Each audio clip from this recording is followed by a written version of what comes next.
स्वागत है आप सभी का एक बार फिर से एबीसी एग्रो क्लासेस उदयपुर के ई प्लेटफॉर्म पर। आज मैं आपके सामने उपस्थित हूं एक धुरंधर सीरीज लेकर, जिसमें सारे क्वेश्चन जो होने वाले हैं बहुत महत्वपूर्ण होने वाले हैं और ये सीरीज रेगुलर चलती रहेगी आपके कृषि पर्यवेक्षक के एग्जाम तक। क्योंकि अभी कृषि पर्यवेक्षक का एग्जाम 18 तारीख को फाइनल है, आप जानते हैं 18 अप्रैल को। तब तक के लिए लास्ट में जो हम तैयारी करते हैं वो यही करते हैं कि जितने हमने थ्योरेटिकल पार्ट पढ़ लिए उसी के आधार पे हम क्वेश्चंस को सोल्व करें। जितने क्वेश्चंस हम सोल्व करेंगे उतना हमें बेनिफिट रहेगा, और अगर कोई डाउट लगता है तो हम उसमें फिर थ्योरी की तरफ जा सकते हैं। तो चलिए हम स्टार्ट करते हैं आज फिर से धुरंधर सीरीज, जिसमें बहुत महत्वपूर्ण प्रश्न आने वाले हैं आपके सामने। मैं डॉक्टर BS दादीज स्वागत करता हूं आप सभी विद्यार्थियों का एबीसी एग्रो क्लासेस उदयपुर के ई प्लेटफॉर्म पर। चलिए देखिए, सबसे पहला क्वेश्चन लिखा हुआ है आपके सामने, वो है निम्न में से किस खरपतवार नाशी का उपयोग मक्का की फसल में किया जाता है। वीडीसाइड किस फसल का उपयोग हम किस में करते हैं, मक्का का पूछा गया है यहाँ पे। मक्का किस खरपतवार नाशी का उपयोग हम मक्का की फसल में करते हैं। विकल्प दे रखे हैं आपको, एट्राजीन, बेसालीन, एलाक्लोर या सभी। तो क्या आंसर होगा आपका? इसके हिसाब से आप भी इसके साथ साथ अपने आंसर रीड आउट कर सकते हैं, उसका आंसर आप शो कर सकते हैं, बता सकते हैं। देखिएगा, जब आपके सामने ऐसा पूछा है कि वीडीसाइड बताना है आपको मक्का का, तो याद रखिएगा मक्का में जो मुख्य रूप से खरपतवार नाशी यूज होता है उस खरपतवार नाशी का नाम है एट्राजीन। ये आप याद रखिएगा, एट्राजीन। तो इस क्वेश्चन का आंसर क्या होगा? एट्राजीन। मक्का के अंदर मुख्य रूप से हम इन चारों विकल्पों में से एट्राजीन का उपयोग करते हैं। नेक्स्ट देखिएगा, देखिए यहाँ पे आपको पूछा गया है धनिया, सौंफ और जीरा, इन तीनों की फैमिली के बारे में पूछा गया है। इन तीनों का कुल पूछा गया है, फैमिली, इन तीनों का कुल या इन तीनों की फैमिली पूछी गई है। विकल्प दे रखे हैं आपको इस क्वेश्चन के, अम्बेलिफेरी, टीलिएसी, सोलेनेसी और ग्रेमिनी। तो याद होगा आपको ये तीनों का तीनों जो संबंध रखती है फसल, ये तीनों की तीनों फसल संबंध रखती है अम्बेलिफेरी से। तो इस क्वेश्चन का आंसर क्या हो जाएगा? धनिया, सौंफ और जीरा, इन तीनों की फैमिली क्या है? अम्बेलिफेरी। साथ साथ आप भी आप नोट डाउन करते जाइएगा। नेक्स्ट देखिएगा, देखिए पेड़ी, राइस, ओराइजा सेटाइवा, आप जानते हैं एक जल निमग्न फसल है। यहाँ प्रश्न पूछा गया है कि जब आप धान के अंदर लेवा, जिसे कहते हैं पडलिंग, आपने नाम सुना होगा पडलिंग,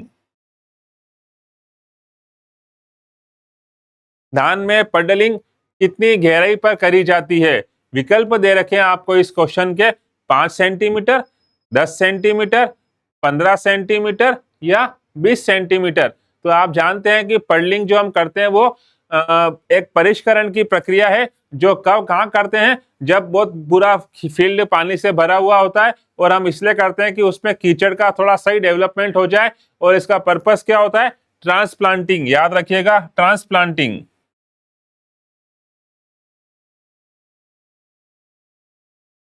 पडलिंग हम करते हैं, उसका मुख्य उद्देश्य क्या है? ट्रांसप्लांट करना। किसको? राइस की फसल के जो पौधे होते हैं उसको ट्रांसप्लांट करने में हम पडलिंग का यूज करते हैं। इसमें प्लोइंग शामिल होती है, इसमें हेरोइंग शामिल होती है। तो यहाँ जो प्रश्न पूछा गया है कि उसकी डेप्थ क्या रखोगे आप, कितनी गहराई पे करोगे आप, तो याद रखिएगा ये गहराई होती है कितनी? 5 सेंटीमीटर। देखिए सारे प्रश्न बहुत इंपॉर्टेंट होने वाले हैं, तो आप जुड़े रहिएगा इस चैनल के साथ में। आगे चलते हैं।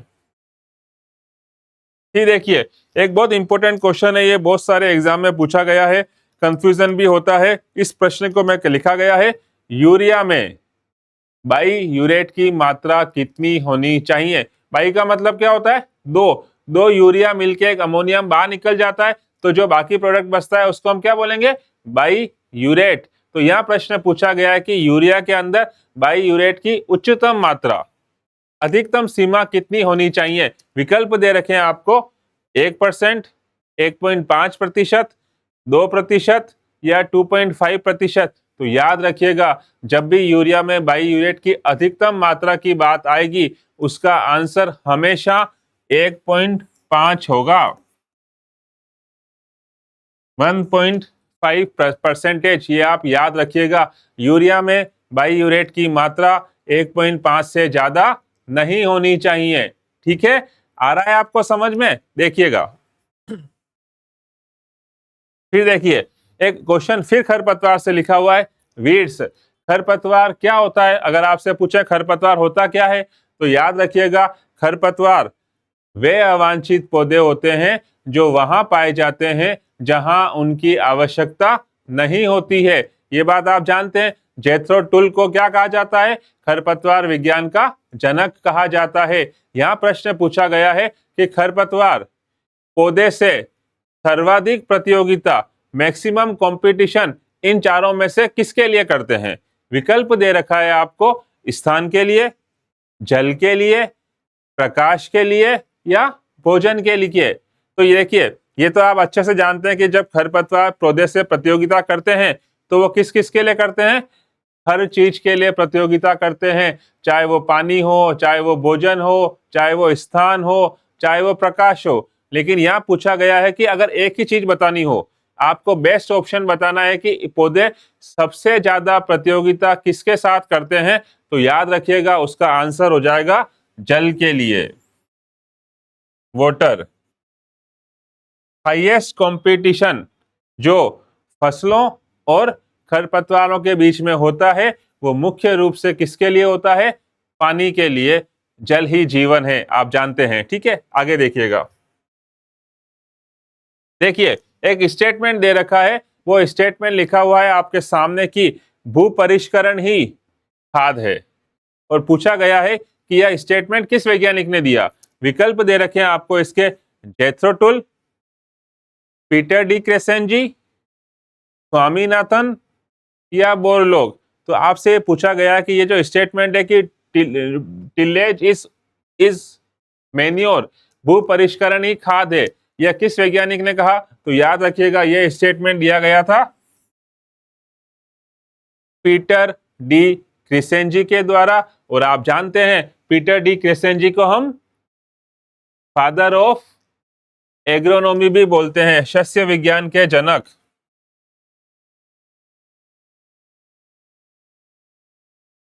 सस्य विज्ञान के जनक कहा जाता है। जेथरो टुल का तो मैंने बताया अभी आपको, इन्हें क्या कहा जाता है? Father of weed science. खरपतवार विज्ञान के जनक किसे कहा जाता है? जेथरो टुल को। और वो जो परिभाषा में अभी बोला था, खरपतवार वे अवांछित पौधे होते हैं जो वहां पाए जाते हैं जहां उनकी आवश्यकता नहीं होती है, वो भी किसने दिया था? जेथरो टुल ने दिया था। तो ये बात समझ में आ गई आपको कि भू परिष्करणी खाद किस वैज्ञानिक ने कहा? तो आपका आंसर क्या हो जाएगा? पीटर डी डिक्रेसेंजी। ठीक है, चलिए आगे बात करते हैं। देखिए एक क्वेश्चन पूछा है आपके सामने, खरपतवारों का जब आप वर्गीकरण करते हो उनके जीवन चक्र के आधार पर, तो वो 1 वर्षीय भी होते हैं, द्विवर्षीय भी होते हैं और बहुवर्षीय भी होते हैं। यहाँ प्रश्न पूछा गया है कि खरपतवार का नाम दे रखा है बथुआ, और पूछा है कि बथुआ किस तरह का खरपतवार है? वो एनुअल है, बाइनियल है, या पेरिनियल है? तो याद रखिएगा बथुआ जो है वो 1 वर्षीय खरपतवार है, एनुअल वीड है, एनुअल वीड। और बथुए का अगर आपको बोटनिकल नेम पूछे, वानस्पतिक नाम पूछे, तो याद रखिएगा चिनोपोडियम एल्बम, चिनोपोडियम एल्बम। ठीक है, तो बथुआ किस तरह का खरपतवार हो गया? 1 वर्षीय खरपतवार। 1 वर्षीय खरपतवार हम उन्हें बोलते हैं जो अपना पूरा जीवन चक्र 1 साल में कंप्लीट कर लेते हैं, पूरा कर लेते हैं। द्विवर्षीय खरपतवार जो होते हैं वो अपना पूरा जो लाइफ साइकिल है वो 2 साल में कंप्लीट करते हैं। तो 2 साल में होता क्या है? पहले साल में वो अपनी वृद्धि करते हैं, वानस्पतिक वृद्धि हो लेते हैं, और सेकंड साल में, दूसरे साल में केवल वो बीज उत्पादन करते हैं, सीड प्रोड्यूस करते हैं। और बहुवर्षीय खरपतवार का पूछे तो इसका सिंपल रहेगा, पहले साल में वो अपनी क्या कर लेंगे? अपनी वानस्पतिक वृद्धि कर लेंगे, और उसके बाद में जितने भी साल उनका जीवन चक्र है उस समय वो क्या करेंगे? केवल और केवल बीज उत्पादन करेंगे। इसीलिए खरपतवार को नियंत्रण करना मुश्किल होता है, क्योंकि उनका मल्टीप्लिकेशन बहुत जल्दी होता है और बहुत ज्यादा होता है। तो ये पूरा क्लासिफिकेशन जो था वो था किसके आधार पर? खरपतवारों के जीवन चक्र के आधार पर। उम्मीद करता हूं कि आपको ये चीजें समझ में आ तो रही होगी। चलिए आगे बात करते हैं। देखिए CIMMYT। इंप्रूवमेंट ऑफ मेज एंड व्हीट रिसर्च सेंटर कहां पे स्थित है? याद रखिएगा इसका संबंध दो फसलों से है, मेन तो मेज और व्हीट। सेंट्रल इंस्टीट्यूट किसके बारे में है? इंप्रूवमेंट किस किस का दे रखा है इसके अंदर? मेज का और व्हीट का। तो आपसे पूछा है कि इसका हेडक्वार्टर कहां पे है? विकल्प दे रखे हैं आपको, इंडोनेशिया, पेरू, रोम या मेक्सिको। तो याद रखिएगा इसका जो हेडक्वार्टर है कहां पर है? मेक्सिको में स्थित है। CIMMYT एज इट इज लिखा हुआ है, तो इस क्वेश्चन का आंसर क्या हो जाएगा? मेक्सिको। ठीक है, नेक्स्ट देखिएगा। नेक्स्ट बात करते हैं, नेक्स्ट क्वेश्चन की बात करते हैं। देखिए बाजरा में एक डिजीज होता है जो आप जानते हैं, बहुत इंपॉर्टेंट डिजीज है, जिसे बोलते हैं ergot disease of bajra. Ergot of bajra, ये किससे फैलता है? प्रश्न पूछा है किससे फैलता है। विकल्प दे रखे हैं आपको इस क्वेश्चन के, क्या क्या दे रखे हैं? बैक्टीरिया से, फफूंद से, विषाणु से या शैवाल से। तो आप जानते हैं अर्गोट तो बहुत इंपॉर्टेंट रोग है, बाजरा में होता है, और ये किससे होता है?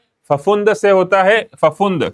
और अगर आपसे कभी फफूंद का नाम पूछ लें, जो भी बहुत सारी जगह एग्जाम में पूछा गया है, क्लेविसेप्स।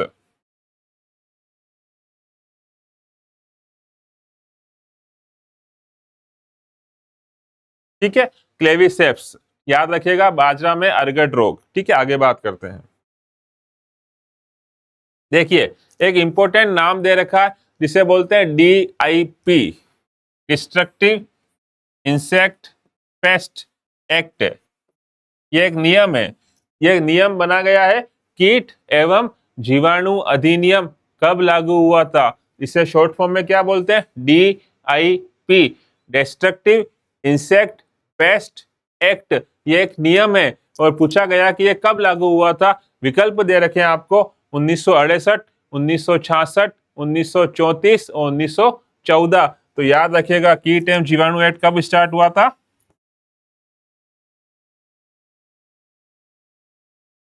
1914 के अंदर। याद रखिएगा DIP बोलते हैं इसको। नेक्स्ट देखिएगा, कौन सी फसल के लिए कैल्शियम पोषक तत्व महत्वपूर्ण होता है? देखिए पोषक तत्वों की बात हो रही, यहाँ पूछा है कि कैल्शियम पोषक तत्व इन चारों में से किसके लिए बहुत महत्वपूर्ण होता है? विकल्प दे रखे हैं आपको, सोयाबीन, मूंगफली, कपास और सभी। तो याद रखिएगा ये मुख्य रूप से हेल्पफुल होता है मूंगफली में दाना बनाने के लिए।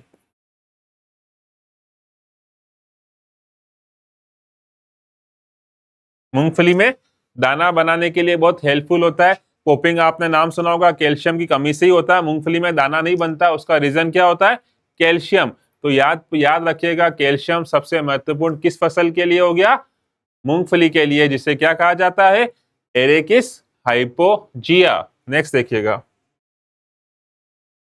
देखिए मोलिब्डेनम, अगर जो मिट्टी है, आपका जो मिट्टी है, खेत है, सैंपल है, जो भी है, उसके अंदर अगर मोलिब्डेनम अधिक मिल गया तो उसे क्या कहा जाएगा? विकल्प दे रखे हैं आपको, टार्ट या टिस्ट भी बोलते हैं इसको, दूसरा मार, तीसरा क्ले या चौथा कोई नहीं। तो याद रखिएगा मोलिब्डेनम जिस मृदा में अधिक होता है उसे मोलिब्डेनेसिस कहा जाता है, या दूसरा नाम है उसका वो टार्ट कहा जाता है।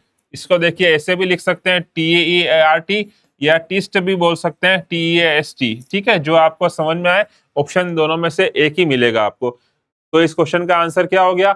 मोलिब्डेनम की अधिकता वाली मृदा को क्या कहा जाता है? टार्ट या टिस्ट कहा जाता है। नेक्स्ट देखिएगा, देखिए मेथी, मेथी के दानों में कड़वा स्वाद होता है, ये आप जानते हो। तो यहाँ प्रश्न पूछा गया है कि मेथी के दानों का जो कड़वा स्वाद है उसका कारण क्या है? कोई तो कारण होगा। विकल्प दे रखे हैं आपको इसके चार, कॉन्ड्रियोल, दूसरा ओलियोरेजिन, तीसरा क्यूमिनोल या चौथा क्यूमिन। तो याद रखिएगा मेथी के दानों का जो कड़वापन होता है उसका एक रीजन है, वो रसायन है, उस रसायन का नाम है ओलियोरेजिन। तो ये आप याद रखिएगा, उस रसायन का नाम क्या है? ओलियोरेजिन। नेक्स्ट देखिए, हिडन हंगर, देखिए कि एक इंपॉर्टेंट क्वेश्चन बनता है पोषक तत्वों के ऊपर।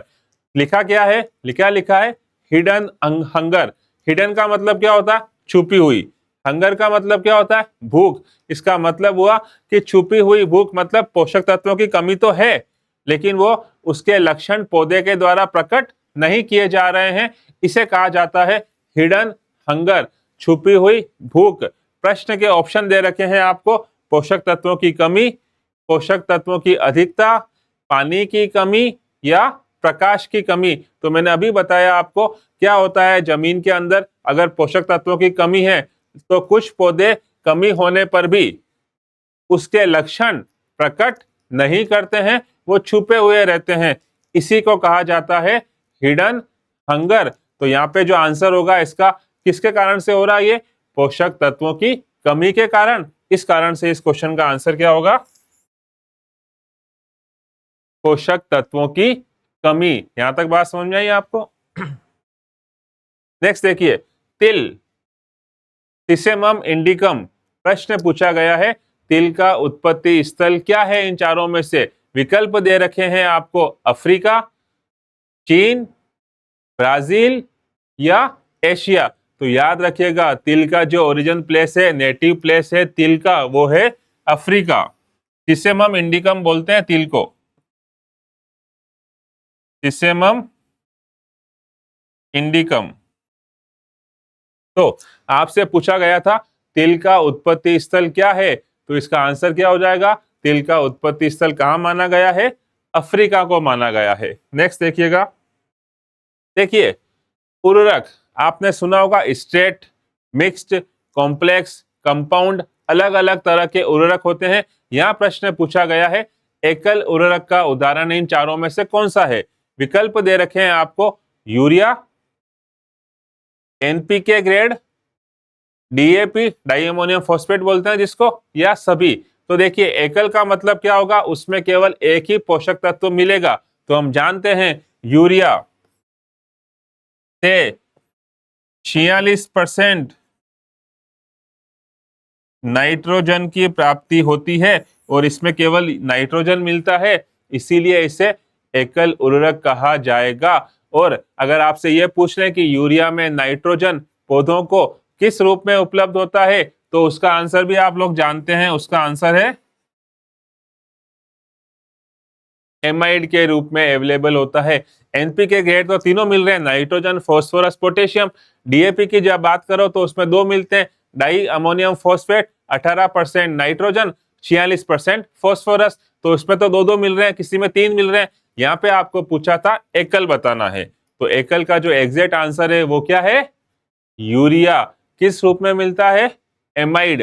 कितना मिलता है, 46%। और याद रखिएगा यूरिया को हम क्या बोलते हैं, कार्बनिक उर्वरक भी बोलते हैं, ये आप जानते हैं। नेक्स्ट देखिएगा, ये तो चलो हो चुका है क्वेश्चन। राजस्थान में प्रमुख रबी की तिलहन फसल कौन सी है।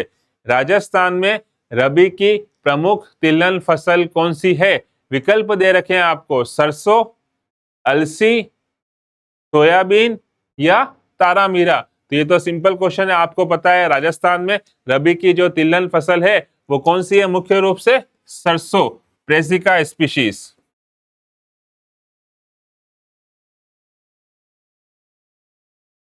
तो सरसों, अलसी का मतलब Linum species, soybean glycine max आप जानते हो, तारामीरा इरुका स्पीशीज आप जानते हो। राजस्थान में रबी की प्रमुख तिलहन फसल का पूछे तो इस क्वेश्चन का आंसर क्या हो जाएगा, सरसों, मस्टर्ड या ब्रेसिका स्पीशीज। नेक्स्ट देखिएगा, ये सिंपल क्वेश्चन है, सर्वाधिक सूखा सहन करने वाली फसल कौन सी है।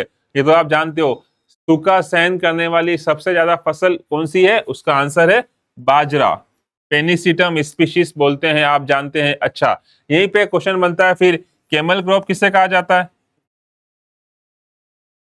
तो कैमल क्रॉप हम बोलते हैं सोरगम को, जवार को, क्योंकि वो सूखा सहन करने की क्षमता उसमें ज्यादा होती है। तो जवार को क्या कहा जाता है, कैमल क्रॉप कहा जाता है। दोनों प्रश्न अलग अलग है, सूखा सहन करने की क्षमता का आंसर हो जाएगा बाजरा, और कैमल क्रॉप किससे कहा जाता है, सोरगम, जवार को। यहां तक आपको बात समझ में आई होगी।